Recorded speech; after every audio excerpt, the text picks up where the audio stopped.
The March for Our Lives, the Maryland shooting, and who is Blaine Gaskill? Who is Lisbeth Mateo, the illegal immigrant who now has a government job?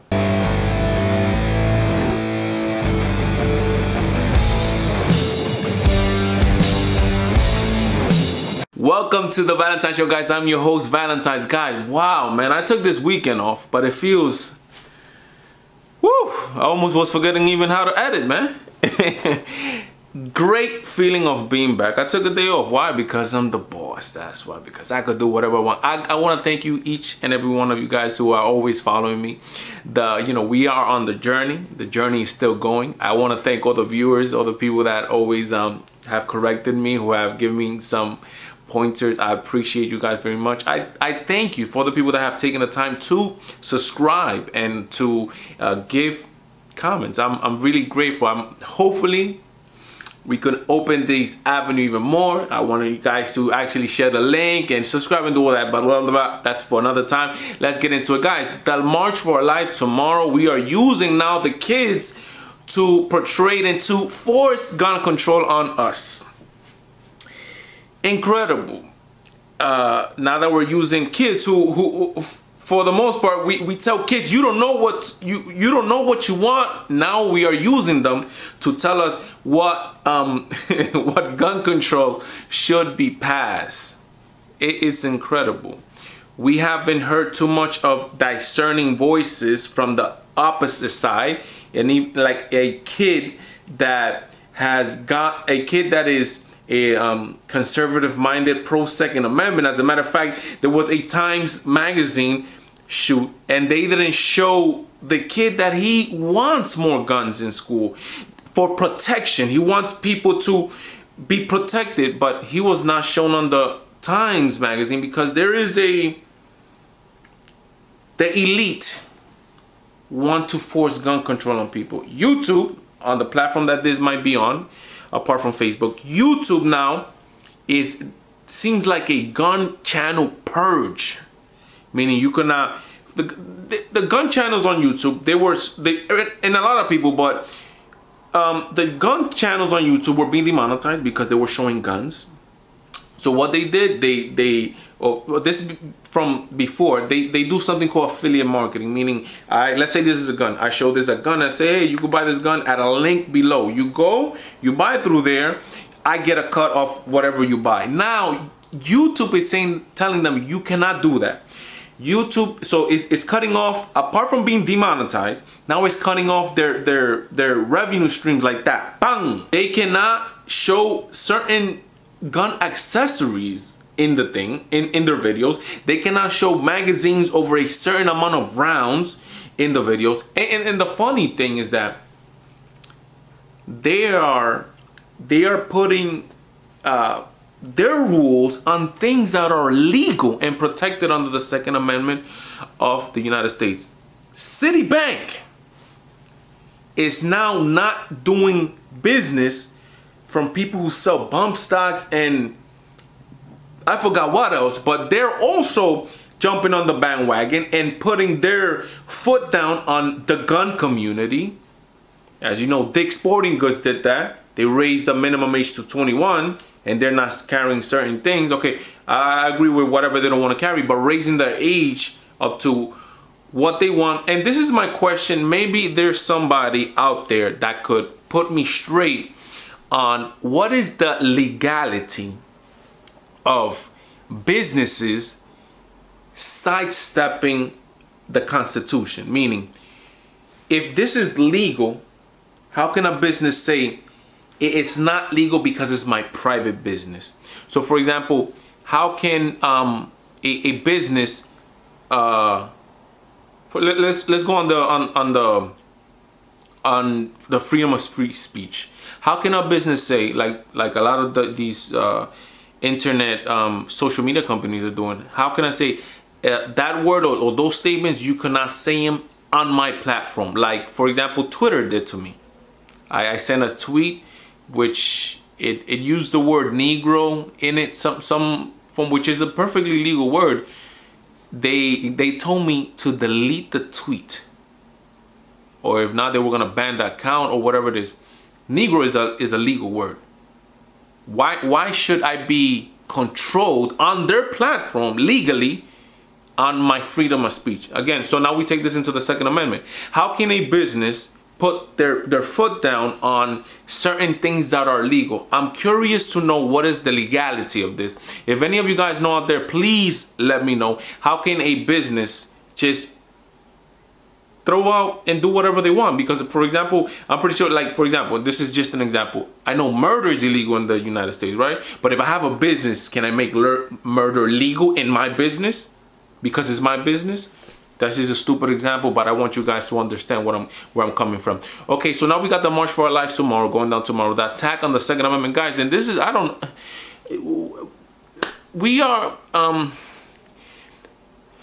the more I've gone into them, I could even say I was a sheep before, but not that much of a sheep. Because we live our lives and we make our decisions based on the information that is given to you. Anybody that works out there, how much is 2 plus 2? You guys will say 4. Why? Because that's what you were taught. If I tell you it's 5, you would call me crazy, right? So you are brainwashed into thinking that 2 plus 2 is 4, which is correct, but you were taught that, right?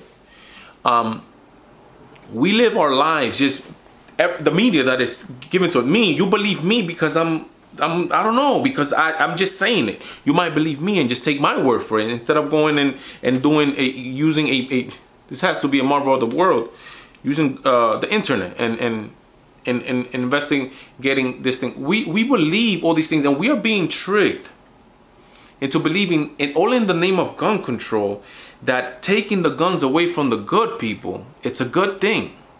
And people are signing on. Why? Because now they're hitting on the emotional part of it, which is, we got to do it for the kids. Because how about the gun owner that wants to save his family? How about that single mother that wants to protect herself and has to do the job of the man in the house and the woman, and she has to be the protector of the family? How about that old lady that needs a handgun to protect herself? Why should we pay? For example, look at the Maryland shooting, right? The Maryland shooting, we have a 17-year-old kid using a Glock. I think it was a Glock, I'm not mistaken. Whatever gun yeah, I think it was a Glock, right? And he's not under law allowed to use it. He's supposed to be 21, if I'm not mistaken, in Maryland. So he broke the law that's on the book to commit his evil crime. But and then you don't hear about people like this guy right here, which is the officer, hero officer, who should be getting paraded on the media left and right, because he went in, unlike the Parkland officer, he went in and he stopped that shooting, he shot that kid, he killed that kid, and I think only one person died, which was, I think, a girl that had a relationship with the shooter, right? So, but this guy stopped, who knows what type of mass shooting, right? He went in, he was a hero cop. So guns do save lives on, look, and this is the thing, under trained hands, right? Whether it's teachers, ex-military teachers, or teachers who are capable of having these guns. These are concealed carry teachers. They might be familiar with weapons. The first responders, guys, are not the police. They're not the EMT. They're not the fire department. The first responders are the teachers and the people that are there. Those are the first responders. But people are getting tricked, that all in the name of saving lives, by making it harder for people to get guns, good people, you're gonna stop these horrible things to happen.